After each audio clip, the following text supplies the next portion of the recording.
Baik, Assalamualaikum warahmatullahi wabarakatuh. Selamat pagi, selamat siang, selamat sore, dan selamat malam. Alhamdulillahirrabbilalamin, segala puji bagi Allah Subhanahu wa Ta'ala yang memberikan saya kesempatan dan kesehatan untuk dapat memaparkan terkait mini skripsi yang telah saya buat dalam mata kuliah MPK Komunikasi 2 Kualitatif. Sebelumnya, izinkan saya memperkenalkan diri. Nama saya Rahma Azahra dengan NIM 14106-219 yang merupakan mahasiswa aktif Ilmu Komunikasi UNJ tahun angkatan 2020.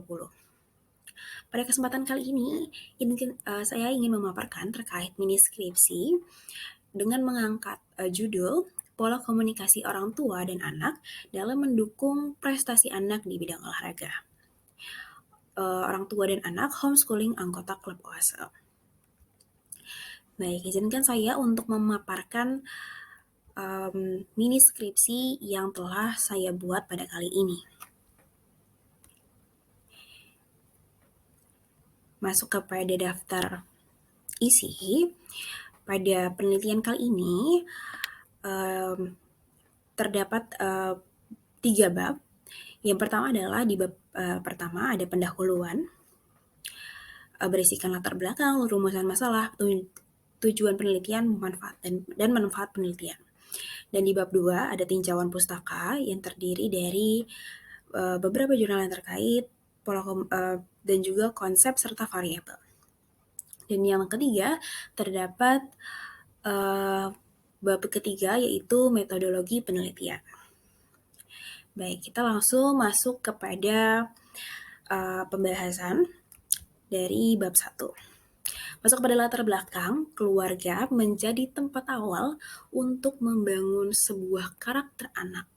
Karena dalam sebuah keluarga menjadi tempat pertama anak untuk berinteraksi dan bagaimana seorang anak ini dapat belajar menjadi makhluk sosial. Maka dari itu, keluarga mempunyai peran yang penting dalam tumbuh kembang anak. Masuk kepada pola komunikasi yang efektif antara orang tua dan anak sangat penting dalam mendukung prestasi anak. Pola komunikasi keluarga dapat bervariasi dari waktu ke waktu dan antara anggota keluarga yang berbeda. Namun, penting untuk membangun pola komunikasi yang sehat dan terbuka agar setiap anggota keluarga merasa didengar, dihargai, dan juga dicintai. Komunikasi antar pribadi adalah komunikasi yang sering kita lakukan dalam kehidupan sehari-hari. Menurut Stephen ABB pada tahun 1996 mengatakan bahwa komunikasi antar pribadi ini merupakan suatu bentuk komunikasi yang saat kita berinteraksi secara bersamaan dengan orang lain dan dapat mempengaruhi orang lain, di mana seorang komunikan dan komunikator ini dipengaruhi oleh interaksi yang dapat mempengaruhi pikiran mereka, perasaan, serta cara mereka menginterpretasikan informasi yang didapatkan. Komunikasi antar pribadi ini adalah interaksi antara dua orang ataupun lebih secara tatap muka, baik secara terorganisasi maupun kerumunan orang, yang merupakan dikutip dari Wiryanto tahun 2004. Dan menurut Harjana, komunikasi antar pribadi ini yang efektif adalah ketika pesan diterima dan dapat dimengerti sesuai dengan konteks dari komunikatornya. Lalu pesan ini ditindaklanjuti dengan sebuah perbuatan secara sukarela oleh komunikan dan dapat meningkatkan kualitas hubungan antar pribadi. Dan menurut DeVito, pola komunikasi dapat diartikan sebagai sebuah pola dari bentuk dua orang ataupun lebih yang bertujuan untuk mengirim dan menerima suatu pesan dengan tepat dan dapat dipahami. Dan pola komunikasi ini memiliki berbagai bagian. Terdapat pola komunikasi utama, di mana pola komunikasi ini menggambarkan bagaimana si komunikator ini menyampaikan kepada komunikan terkait pesan yang ingin disampaikan menggunakan simbol yang menjadi media dari penyampaian komunikasi. Nah, pola komunikasi utama ini juga dibagi nih menjadi komunikasi secara verbal dan juga komunikasi secara nonverbal. Di mana komunikan verbal ini melakukan proses komunikasi dengan lisan atau secara langsung, sedangkan komunikasi nonverbal ini dikomunikasikan dengan gerakan tubuh, terus gerakan mata, ataupun ekspresi wajah. Dengan komunikasi nonverbal ini juga membuat komunikasi dapat terlihat lebih efektif. Lalu pola komunikasi sekunder ataupun yang kedua ini menyampaikan komunikasi dengan media tambahan sebagai alat penyalur dari komunikasi tersebut. Sehingga komunikasi yang terjadi bukan hanya sekedar dapat diterima oleh seseorang yang berada di tempat yang sama, namun juga bisa diterima secara lebih luas. Nah, setelah latar belakang, kita masuk kepada fokus penelitian. Berdasarkan latar belakang yang telah saya pelajari dan saya jabarkan sebelumnya, maka penelitian ini memiliki fokus penelitian yakni pola komunikasi orang tua dan anak dalam mendukung prestasi anak bidang olahraga, orang tua dan anak, homeschooling anggota klub OASE. Oleh karena itu, masalah yang dapat diidentifikasi yaitu bagaimana pola komunikasi orang tua dan anak dalam mendukung prestasi anak di bidang olahraga, orang tua dan anak homeschooling anggota klub OASE. Lalu kita masuk kepada tujuan penelitian. Tujuan penelitian dari penelitian ini adalah untuk dapat mengkaji bagaimana pola komunikasi antar orang tua dan anak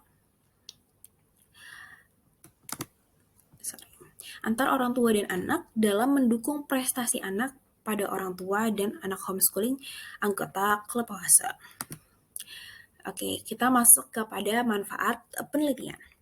Manfaat penelitian secara akademik, yakni hasil dari penelitian ini dapat mengembangkan kajian ilmu komunikasi, khususnya mengenai pola komunikasi pada orang tua dan anak dalam mendukung prestasi anak di bidang olahraga. Lalu, manfaat praktisnya adalah hasil dari penelitian ini dapat bermanfaat bagi para orang tua maupun keluarga dalam mengoptimalkan pola komunikasi yang dapat mendukung prestasi anak. Baik, kalau ini kita sudah selesai menjelaskan, saya sudah memaparkan terkait bab 1, terkait pendahuluan. Kita lanjut kepada bab 2, yakni tinjauan pustaka. Baik, kita masuk kepada konsep. Konsep yang saya pakai pada kali ini yakni adalah pola komunikasi antar pribadi. Menurut The Jamarah tahun 2004, sebuah konsep komunikasi sebagai suatu pola di mana komunikasi dapat diartikan sebagai proses yang berkelanjutan secara terus-menerus. Maka dari itu, secara terus-menerus untuk menukar suatu pesan. Dan pola komunikasi ini dapat dipahami sebagai pola hubungan dua orang ataupun lebih dalam mengirim dan menerima suatu pesan dengan cara yang tepat, sehingga pesan yang disampaikan dapat dipahami oleh penerima pesan. Lalu dalam penjelasannya Effendi pada tahun 1986, pola komunikasi merupakan proses yang dirancang untuk mewakili unsur-unsur yang dicakup dengan keberlanjutan untuk bertujuan memudahkan pemikiran secara sistematik dan logis, dan juga komunikasi ini dapat melibatkan sejumlah orang di mana seseorang menyampaikan suatu pesan kepada orang lain. Nah, menurut Effendi ini, pola komunikasi ini terdiri dari 3 macam, yakni terdapat pola komunikasi secara satu arah, di mana proses pola komunikasi ini adalah proses penyampaian pesan dari komunikator dan komunikan dengan menggunakan media atau tanpa media, dan juga tanpa umpan balik. Maka dari itu, fungsi dari komunikan hanya bertindak sebagai pendengar saja. Dalam konteks ini, yakni tidak terdapat feedback antara satu sama lain. Lalu masuk kepada pola komunikasi secara dua arah, di mana tentunya berbeda dari pola komunikasi secara satu arah, yang sebelumnya peran atau fungsinya dari dari komunikator dan komunikan di sini menjadi saling bertukar dan menjalani fungsi mereka. Di mana pada intinya pola komunikasi dua arah ini terjadi proses komunikasi yang terjadi umpan balik secara langsung. Lalu terdapat pola komunikasi multi arah, di mana proses komunikasi yang melibatkan satu kelompok atau lebih banyak, di mana komunikator dan komunikan akan melakukan proses komunikasi dengan bertukar pikiran dan terjadi dialog pada proses komunikasi tersebut. Baik, kita masuk kepada penelitian terdahulu yang menjadi acuan nih.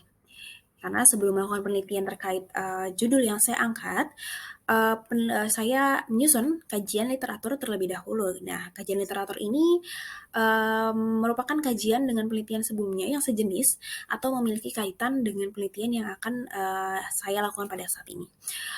Berikut adalah beberapa penelitian yang dapat saya jadikan acuan untuk melakukan penelitian kali ini. Yang pertama adalah penelitian dengan judul Pola Komunikasi Humanistik Antar Orang Tua dan Anak atas dampak negatif bermain online game pada prestasi anak. Penelitian ini ditulis oleh Rahayuning Tirta Kencanawati dan Lamria Raya Fitriani yang berasal dari Institut Komunikasi dan Bisnis LSPR. Dalam penelitian ini bertujuan untuk melihat penerapan komunikasi yang dilakukan orang tua kepada anak mengenai dampak bermain dengan fokus penelitian kepada 3 keluarga yang memiliki anak bermain online game.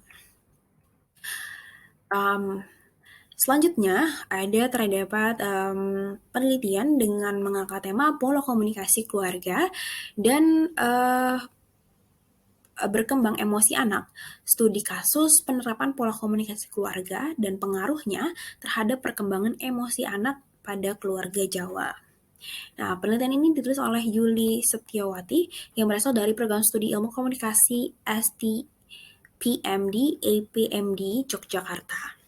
Tujuan dari penelitian ini adalah untuk mengetahui penerapan pola komunikasi yang dilakukan oleh keluarga Jawa dalam kehidupan mereka sehari-hari, di mana hal ini termasuk kepada usaha orang tua dalam menanamkan nilai-nilai budaya yang mendukung perkembangan emosi anak, serta alasan-alasan atas pemilihan pola komunikasi yang diterapkan dan juga pemahaman serta kesadaran keluarga tersebut mengenai pentingnya komunikasi dalam keluarga dan juga perkembangan dari emosi anak.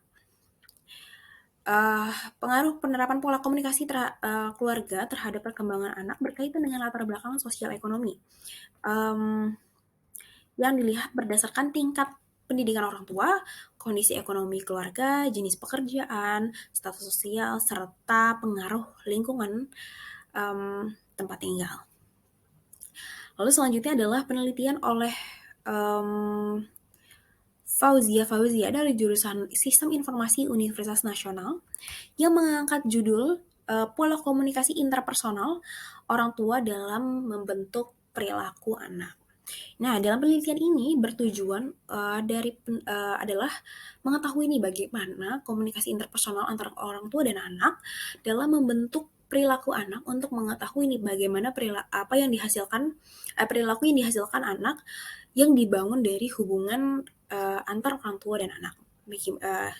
Yang dapat disimpulkan penelitian ini ingin memperlihatkan bagaimana sih hasil dari hubungan antar orang tua dan anak gitu. Nah, selanjutnya ada penelitian yang dilakukan oleh Jun Naidin John yang berasal dari Universitas Teknologi Sumbawa dengan mengangkat judul Pola Komunikasi Interpersonal Orang Tua terhadap perkembangan kognitif anak. Nah, pada tujuan penelitian ini untuk melihat bagaimana sih pola komunikasi interpersonal orang tua terhadap anak, perkembangan kognitif anak di TK Surya Islam Sumbawa. Baik, selanjutnya terdapat penelitian terlebih dahulu lagi. Penelitian yang kelima ini adalah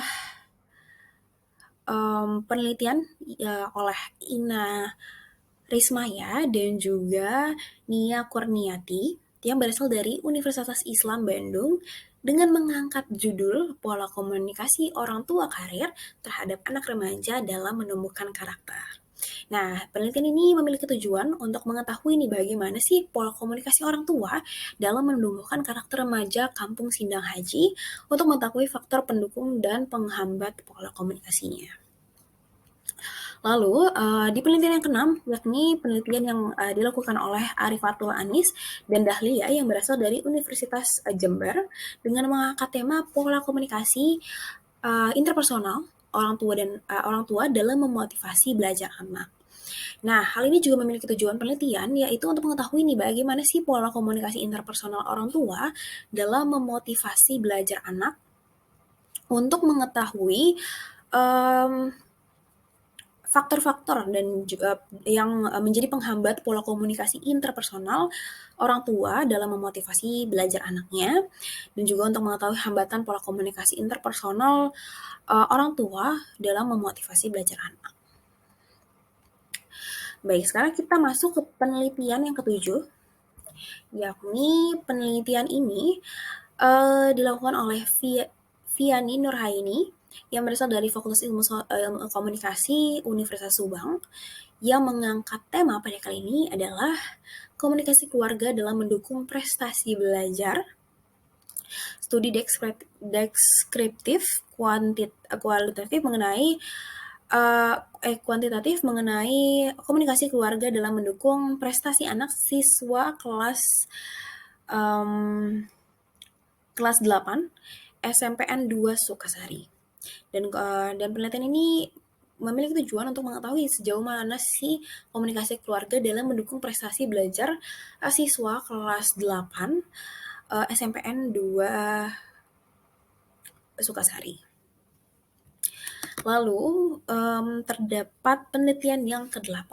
Nah, penelitian ke-8 ini dilakukan oleh Hairani yang berasal dari Universitas Syiah Kuala dengan mengangkat judul yakni hubungan komunikasi keluarga dengan prestasi belajar anak. Nah, penelitian ini memiliki tujuan untuk mengetahui bagaimana hubungan pola komunikasi keluarga dengan prestasi anak dengan yang menggunakan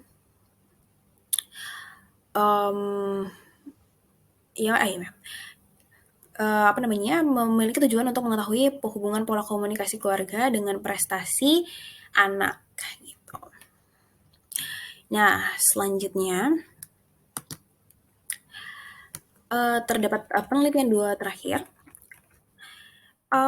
Pada yang penelitian ke-9 ini adalah penelitian oleh Saniatul Hajiah Siregar, Khadijah Makarim, Ahmad Mulyadi Qasim yang berasal dari Universitas Ibnu Khaldun yang kali ini mengangkat tema judul hubungan komunikasi interpersonal keluarga terhadap prestasi belajar pada pembelajaran IPS kelas 5 di Sekolah Dasar Islam plus Darul. Nah, pada penelitian kali ini memiliki tujuan untuk mengetahui hubungan komunikasi interpersonal keluarga terhadap prestasi belajar siswa di sekolah dan ingin mencari tahu kebiasaan belajar di siswa sekolah,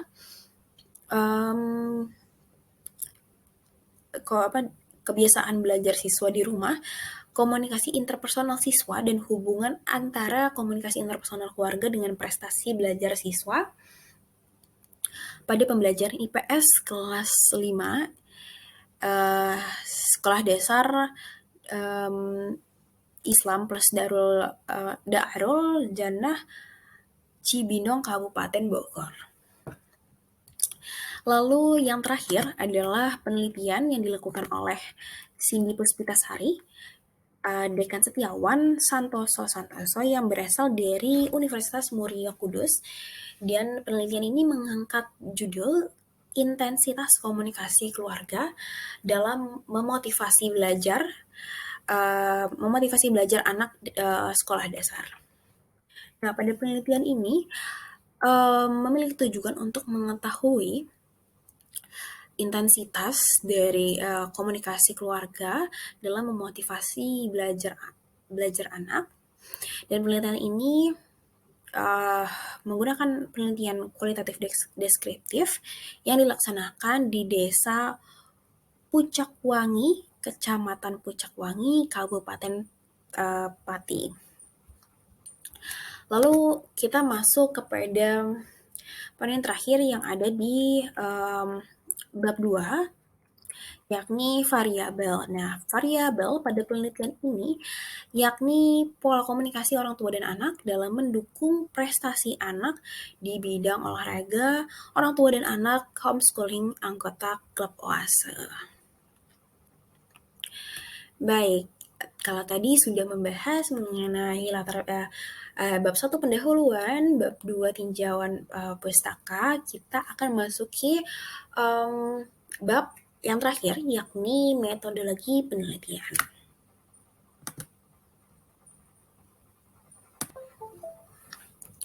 Oke, baik. Dalam bab 3 metodologi penelitian ini terdapat poin paradigma penelitian. Nah, paradigma penelitian ini dalam penelitian kualitatif menurut Baby didasarkan pada asumsi bahwa realitas sosial tidak hanya objektif dan terukur, tetapi juga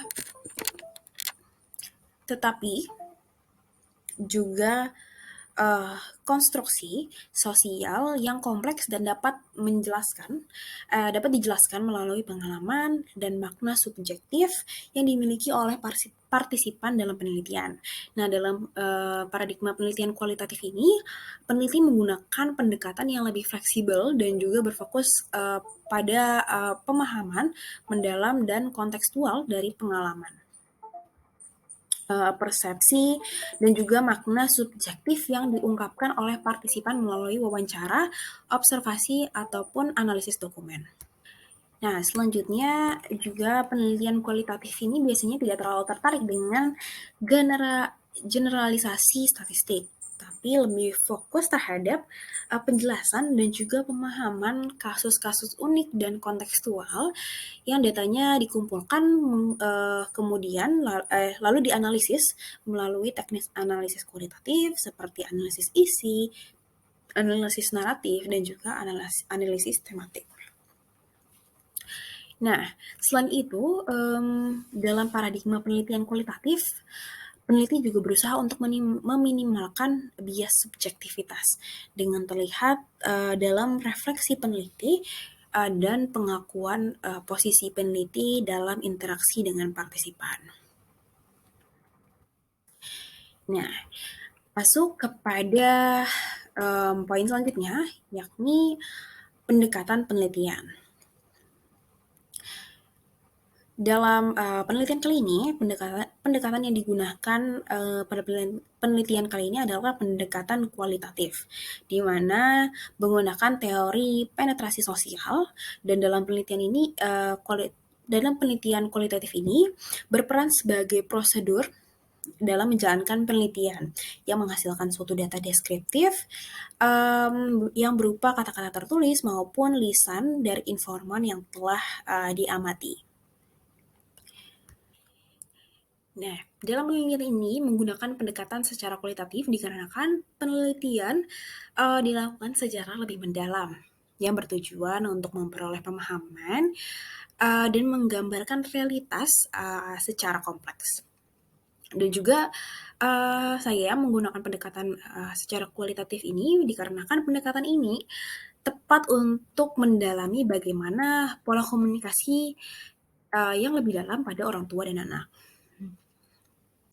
Nah, kita masuk kepada teori penetrasi sosial atau social penetration theory yang merupakan teori yang dikembangkan oleh Irwin Altman dan Dalmas Taylor pada tahun 1973. Nah, teori penetrasi sosial ini menyatakan bahwa ketika dua orang mulai membentuk suatu hubungan interpersonal, komunikasi mereka pada awalnya terbatas, tapi topik-topik yang umum dan dangkal, namun seiring berjalannya waktu, keterbukaan dan keintiman dalam hubungan semakin meningkat, dan topik-topik yang dibicarakan semakin mendalam.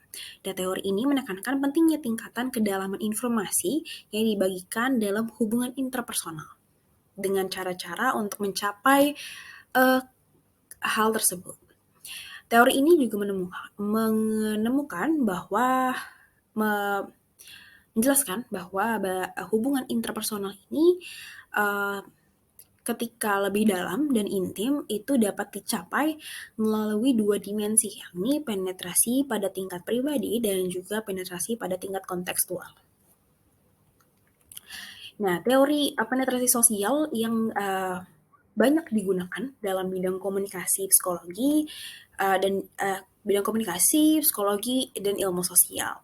Dan teori ini memberikan pemahaman yang lebih baik tentang bagaimana sih individu membentuk suatu hubungan interpersonal dan apa yang mempengaruhi kedalaman hubungan tersebut.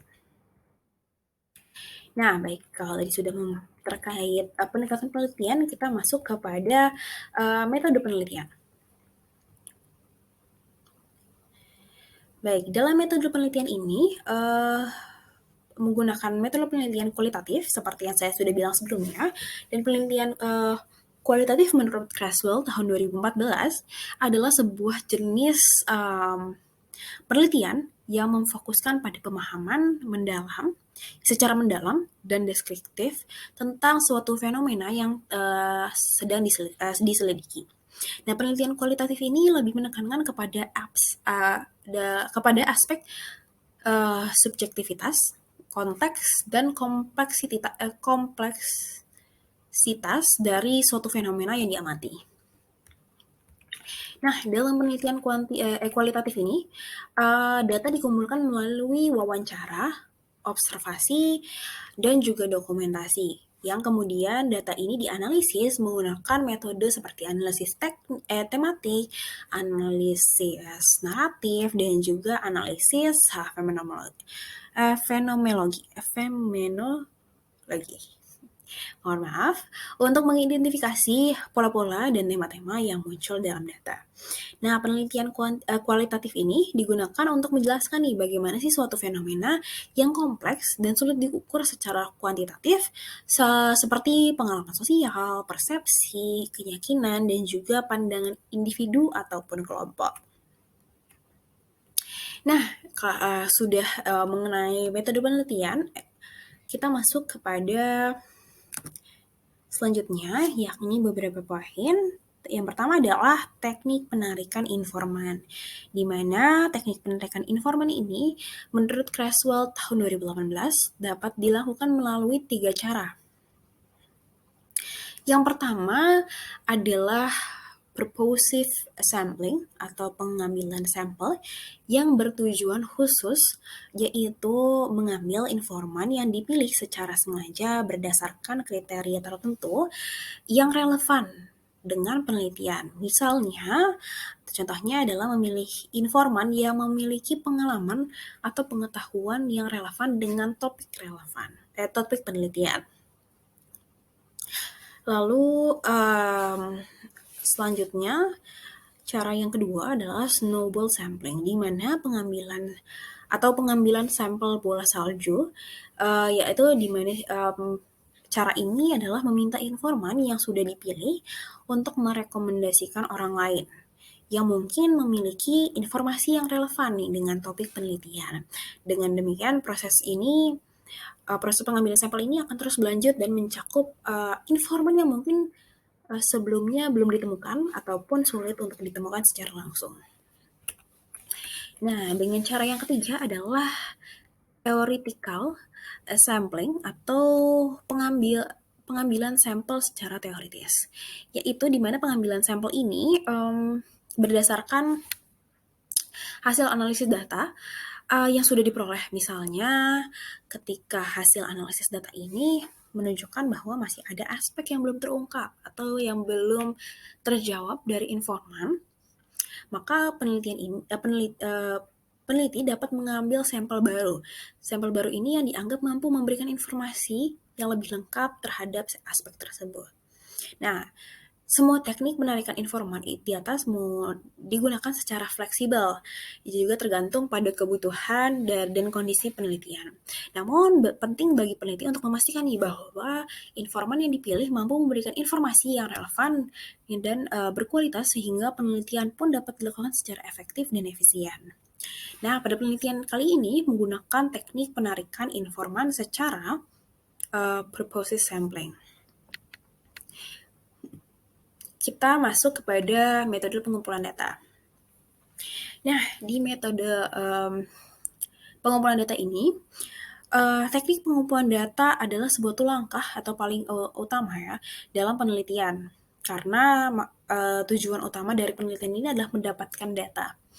Nah, menurut Creswell tahun 2018 nih terdapat beberapa teknik gitu atau bagaimana caranya teknik untuk mengumpulkan data gitu ya.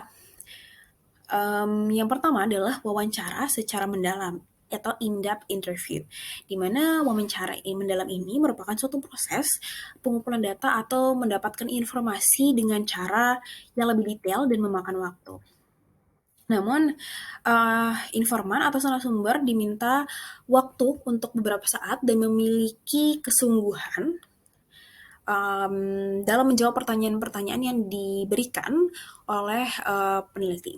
Dan tujuan dari wawancara ini adalah dilakukan untuk mendapatkan data pastinya yang informasinya bisa didapatkan melalui proses observasi. Jadi wawancara ini yang pastinya sangat berbeda dengan observasi. Nah, masuk ke cara yang kedua atau teknik yang kedua, yakni observasi atau observation, di mana proses observasi ini peneliti menarik kesimpulan dari sudut pandang responden ataupun informan, lalu kejadian, peristiwa dan proses yang diamati oleh peneliti. Yang dari proses observasi ini, peneliti akan mendapatkan sebuah pemahaman yang tidak terucap atau touch understanding. Nah, maka dari itu, proses observasi ini, peneliti akan memperhatikan lebih dalam dan lebih detail terkait apapun yang dilakukan oleh informan dari penelitian ini. Lalu masuk yang cara yang terakhir, yakni studi literatur, internet, dan dokumentasi. Nah, pada proses ini pengumpulan data yang dilakukan peneliti melakukan studi literatur, di mana sumber yang berasal ini diambil dari buku, jurnal, maupun dokumentasi. Nah, dalam penelitian kali ini pun saya menggunakan metode pengambilan data dengan cara wawancara. Lalu kita masuk kepada metode pengukuran data, yakni yang pertama adalah keabsahan data, di mana keabsahan data kualitatif ini menurut Creswell tahun 2007 dapat dijaga melalui beberapa cara, yakni pertama adalah validitas, di mana peneliti memastikan bahwa data yang dikumpulkan ini benar-benar merefleksikan atau merepresentasikan apa yang diingin diteliti gitu, dan benar-benar menggambarkan realitas yang diamati. Dan validitas ini dapat dicapai melalui triangulasi data, yaitu pengumpulan data dari beberapa sumber yang berbeda seperti wawancara, observasi, dan juga dokumen. Nah, yang kedua adalah reliabilitas, di mana reliabilitas ini memastikan nih bahwa temuan yang ditemukan pada yang dapat diandalkan dan dapat dipercaya. Nah, reliabilitas ini dapat dicapai dengan menggunakan teknik-teknik seperti member check, meminta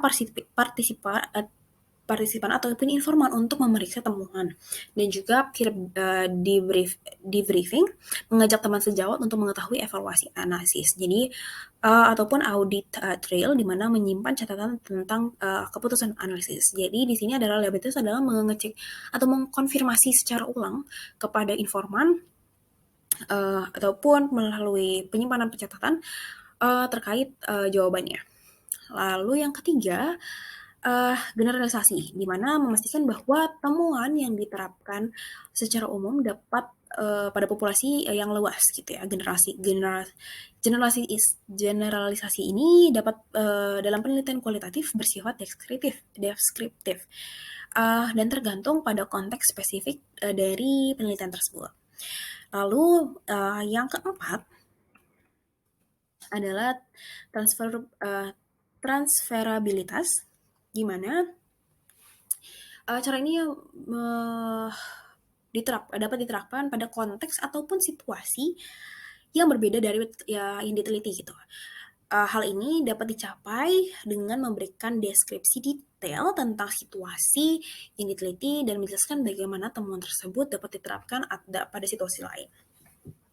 Lalu yang terakhir adalah keabsahan internal, di mana hal ini dianalisis dengan cara hasil analisis benar-benar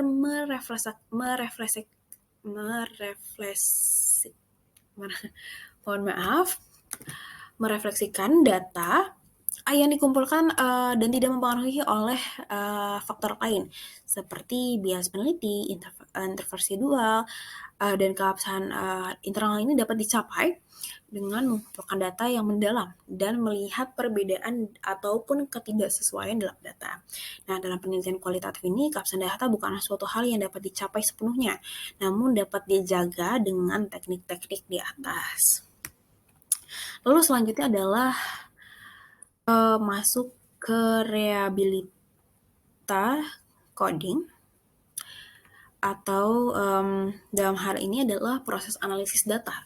Dalam penelitian kualitatif adalah pengkodean atau coding, yaitu bagaimana mengklasifikasi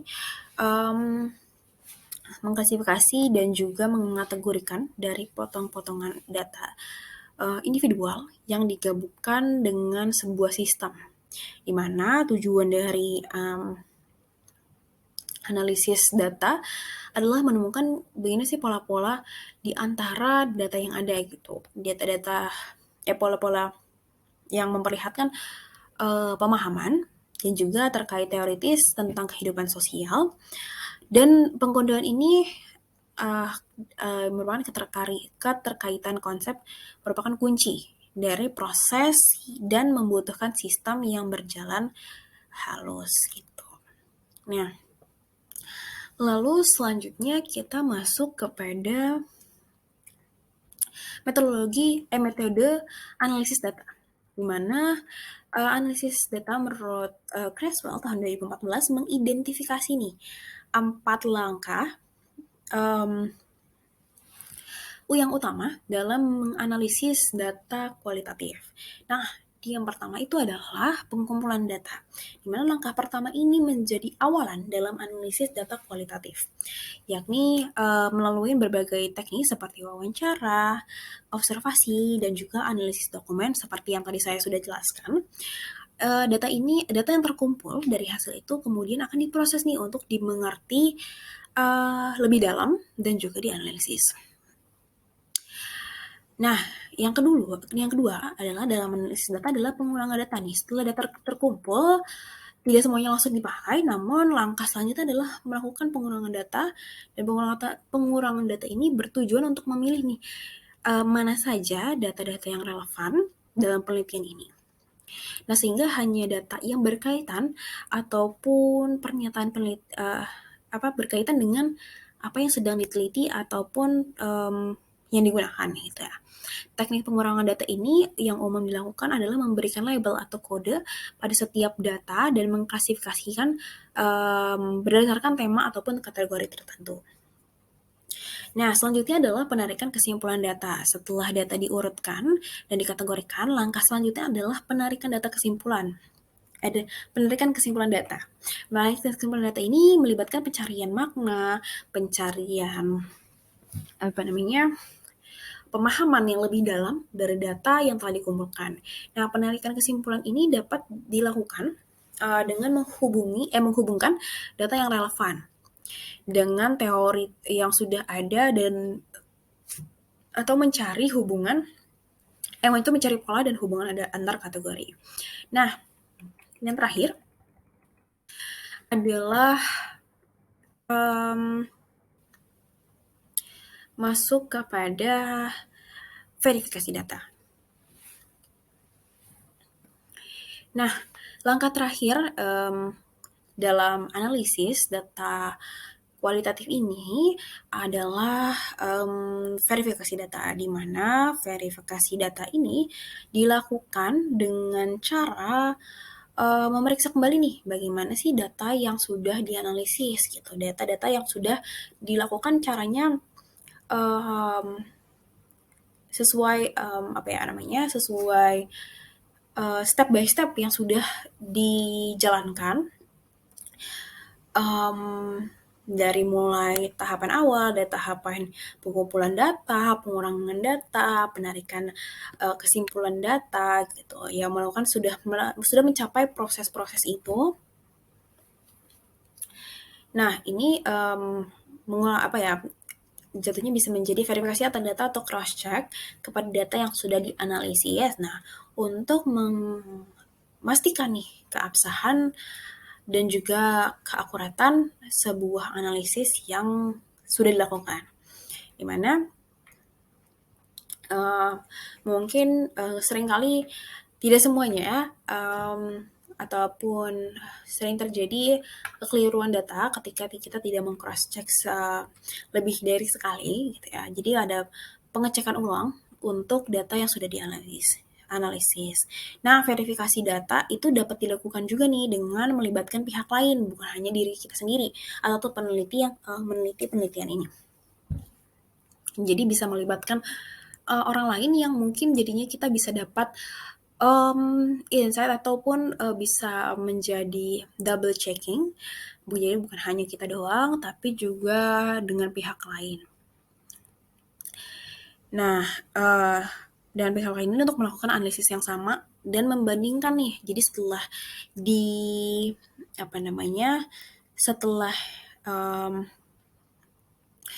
melibatkan orang lain ini mengecek data-datanya, hasil yang sudah dianalisis, ini dibandingkan nih hasil analisisnya yang telah dilakukan sebelumnya. Nah, dalam melakukan analisis data kualitatif ini, penting juga nih untuk memerhatikan satu hal, yakni bahwasanya analisis yang dilakukan harus selalu mengacu pada pertanyaan penelitian. Yang pada kali ini adalah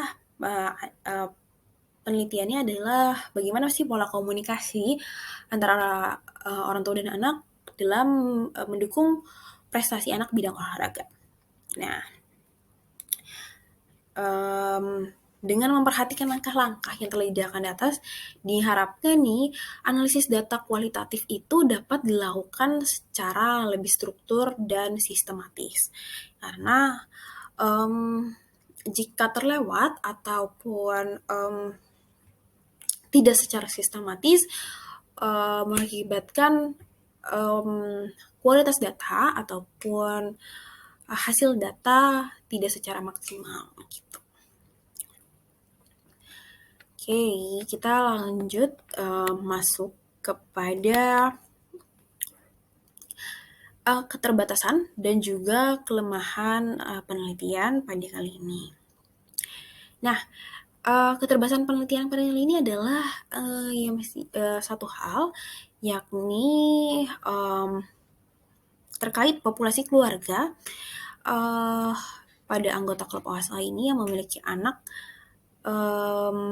menggeluti di bidang olahraga yang tidak mencapai setengah dari total populasi.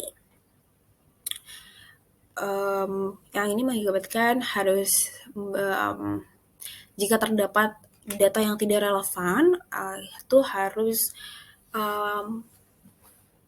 menyiapkan data ataupun keluarga dari anggota kelompok homeschooling ini secara lebih, sehingga jika terjadi data yang tidak relevan dapat digantikan dengan data yang lain. Nah, kelemahan penelitian ini juga menjadi poin yang perlu diperhatikan dan menjadi menurut saya menjadi kelemahan gitu ya, karena penelitian ini kelemahannya adalah tinjauan literatur yang dapat saya katakan tidak terlalu banyak, karena pembahasan pola komunikasi ini khususnya pola komunikasi terkait keluarga ini merupakan topik yang cukup jarang diteliti gitu. Saya mencoba mencari dari beberapa sumber gitu ya, dari beberapa seperti Sinta dan lain-lain. Pola komunikasi keluarga ini bisa saya katakan emang sangat jarang gitu untuk orang-orang meneliti gitu, dan sehingga saya cukup kesulitan untuk mencari dari tinjauan literatur untuk penelitian kali ini. Nah,